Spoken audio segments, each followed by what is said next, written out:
আসসালামু আলাইকুম দর্শক, রাস্তার গুলিগনে থানকুনি পাতা তুলে আনছি। এই যে থানকুনি পাতা, আজকের মুসুরি ডাইল আর থানকুনি পাতা দিয়ে বড়া ভাজা, তারপরে পান্তা ভাত দিয়ে খামু, এক্সের মজা। থানকুনি পাতা কিন্তু আগেই ধুয়ে নিছি, এখন বাইটে নেব।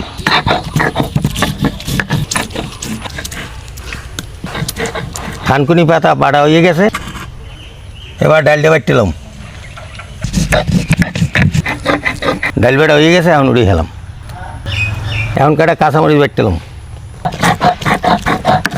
ছোটোবেলায় প্রাইমারি স্কুলে তো লেখাপড়া করছি, ওখান থেকে আসার পথে একটু ওই তেঁতুল বিভিন্ন কিছু খাইতাম। খাইলে পেট একটু ফাঁপ দিত, তা ফাঁপ দিলি আমার মা আমারে থানকুনি পাতা ওই ভর্তা করে দিত, থানকুনি পাতা বড়া বাইজে দিত, এই খাইতাম। থানকুনি পাতার অনেক উপকারিতা। কাঁচামরিচটা বাইটে নিলাম, পেঁয়াজ কুচি মিলাইলাম, লবণ, সয়াবিন তেলটা গরম হয়ে গেছে, এখন আমি বড়াটা ভাজছিলাম।